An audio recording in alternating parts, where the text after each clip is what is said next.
Hey folks, Jonathan here. The next day, cold, wind's blowing. We're gonna try to get something done. Try to change these tires out.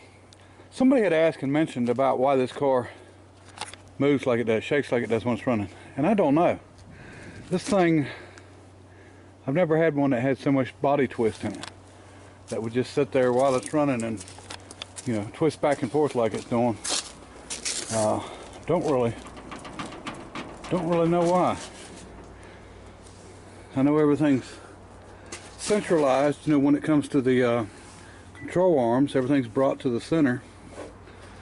But I don't know, we'll maybe figure it out as we go, but we'll start changing some tires. I got my tubes in. See if we can get a couple tires on this thing, see how it looks. I'm not going to clean up or sandblast the wheels or anything. I was going to do it and decided not to. Because this thing here is just going to get passed along here before too long. So let's see what we can get done here. Alright, we got one on. And this is actually a Sears tire, an old nylon. These are old original tires, but I mean they're a few little cracks once you get them aired up, but nothing major. Good enough for what I'm doing. And should sit up tall and proud now instead of sitting down. And so I'll go ahead and continue to get these fixed, and hopefully they'll all work out. The tubes I got from Coker, and 500 and 550 19 with the center. You always get them on these wheels with the center valve stem, because sometimes the valve stem's over to the side, and it's a fight to ever try to get them right, and they never will be right inside. But make sure you always get the right location for the valve stem. And as you can see, it's in center of the rim. Sometimes they'd be out here, you know, depending on what kind of rim you're messing with and what you're messing with. So anyway, let's get the other ones done. Okay, there's two down. Much better, sitting much better. In the front anyway. Let's get the back done. See how that looks. All right, folks, there we go. She's on all four of her tires, finally. So, shouldn't take much to be able to do a drive on it. I'm missing two of the center caps, one here and one on the front here. So I don't know what happened to them. This other oddball tire is my other one's a Sears Allstate, and this is a Junior Atlas. So like I said, they're all old tires, but they're not so bad that we can't run them. And they'll keep it off the ground too, so that's what we want. So, what I've got missing for this car, windshield stanchions. There's two pieces, one that goes here and then one that bolts through and goes up. They're both missing, plus the windshield frame, windshield. My understanding with this being a late and being a deluxe, it would have been a little bit lower, so it was probably pretty desirable. And I'm sure that this thing got stolen. The front wheels were really loose, like all the lug nuts were loose, like someone was getting ready to take them off. The side mounts were missing.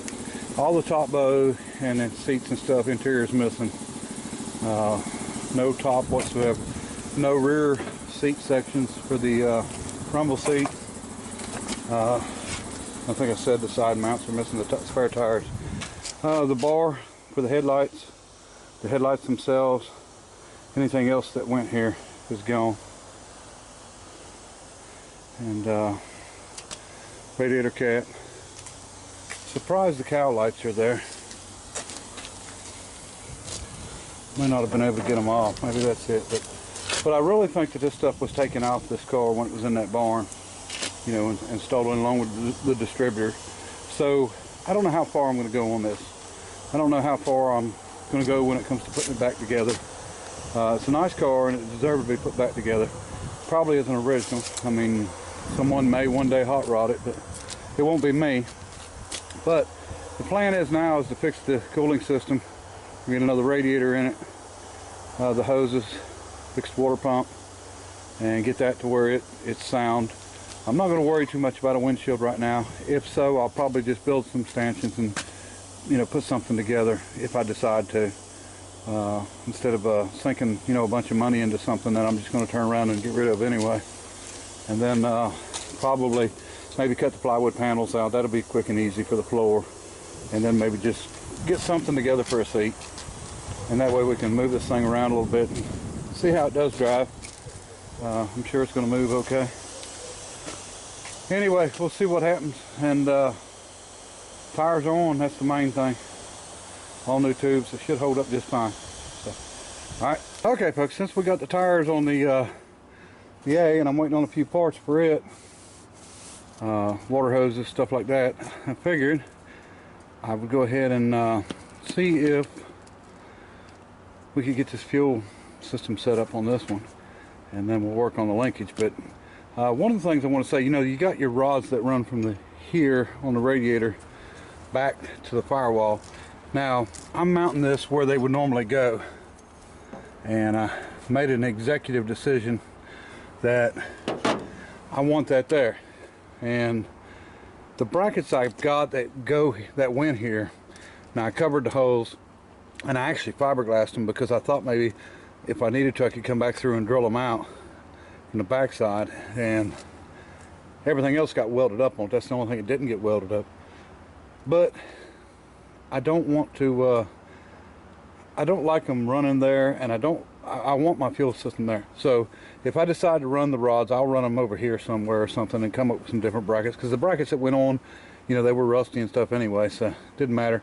But that's why I'm doing what I'm doing, why I'm putting it where I'm putting it, and we'll keep at that and see if we can get it knocked out here. Okay, so we got it mounted. I mounted it with brass screws, or brass bolts actually, quarter 20s. But nuts and lock washers on the back side. I like to use them. You don't have to worry about them, you know, rusting or anything like that. So, as you can see, some things will rust. I wish that would have been brass. And this one. So we'll have to do something to touch them up a little bit. Everything else is doing good. These evidently wasn't zinc coated or anything.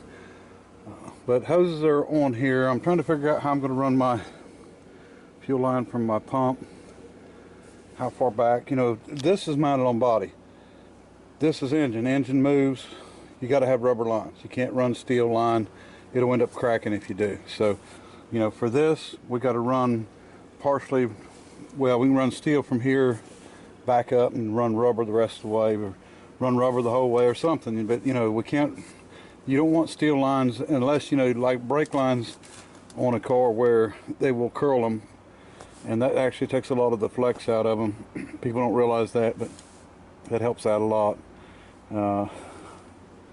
Anyway, I've got a couple little issues I'm gonna have to figure out. One of them being, I can't seem to get this leak stopped on this little canister here. That's the crankcase ventilation canister. I've had it off and back on, but I don't know if what's supposed to be in there, whether it's an O-ring or what, but I've got it sealed up, and it's still wanting to leak around there. So I've definitely got to do something about that. I can't stand that, because what's going to happen is when you go down the road and it starts leaking, it's going to blow back, and it's going to blow back all over your oil filter and up here on your header and everywhere else. So we definitely can't have that. We will get it figured out. I may run the steel plate over to get the windshield cut today. Try to get it maybe knocked out. We'll keep on these fuel lines. Once we get this done, and we can get over here on the linkage. You know, like just some progressive linkage. I might connect them together. Maybe bring a piece down and just leave this where it's at. Maybe bend it up a little bit, connect it, and then be able to bring the spring right into the bottom side of that. Shouldn't be hard. I mean, whatever we end up doing, it'll be fine. We just gotta, you know, we can't use them where they're at. I was trying to explain that before. Trying to get out of the sun here. We can't just run it straight from here to here, because they're both going to open at the same time. We've got to run it from here and then, you know, maybe halfway up on this one. So we'll have to do some finagling on this. We might be able to even, you know, do some bending on these. And so what we want is for this, you know, that one to open up twice as fast as this one, but not start until this one gets halfway. Okay, took everything off, everything apart. swapped the carburetors. I wanted to change where they were. Got everything bolted permanent, gaskets on it. I made a parabolic plate to go between our adapter and the manifold, try to keep it cool. I figure the cooler we keep this, the better it's going to run, the more power it's going to have. So it's thinned, so we just made a 1/4 inch plate, and we really needed to take up some of the length of the studs anyway, and I didn't want to try to pull the studs and change them out. You know, I didn't want to break them off. That was the last thing I want. Also, I couldn't space them because the threads didn't go down far enough on them, so decided to go about it that way. That was kill 2 birds with 1 stone, take care of the space, plus keep things cooler. We do have to touch this up. That's where this throttle shaft drip gas on there, but it's no big deal. Touch up is that's one of the last things you do. Okay, folks, haven't done any filming. It's getting ready to be dark. Hopefully this will turn out all right. I don't have my throttle cable hooked up, but I do have my progressive linkage hooked up. Now this is a piece off of a Model T windshield frame to adjust it, and what I've done is pretty simple. I got to put a brass bushing in, and it's bolted into the carburetor. Okay, when it comes down, as you can see, it's moving. There's another brass bushing here with a lip on it to keep this from coming off, as you can see. So when it gets about half throttle, this will open up, open the secondary. So I heated up and bent the linkage, and I've got about half the space from the center to the mount as I do from the center to the mount here, and that made this open up quicker once it went down. So we'll start it up here and let you hear it run. I've got the idle circuits completely shut here. I've got them adjusted here. I got the vacuum advance working off here. Everything's working good. We got all the fuel lines plumbed up and on and in and all that good stuff. Let me start it up here.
Alright, running good.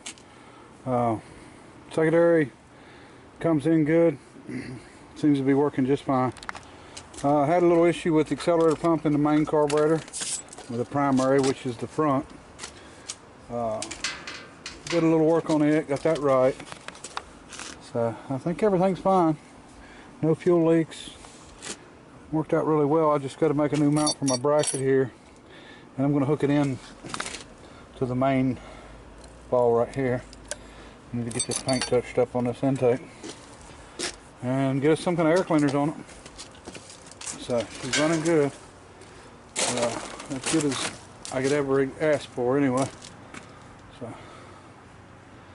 alright, well, we're going to call it, and next video we should be doing a test drive on the Model A. Should be ready to roll with it, and I'll show you more. I appreciate everybody watching, and until next time, bye.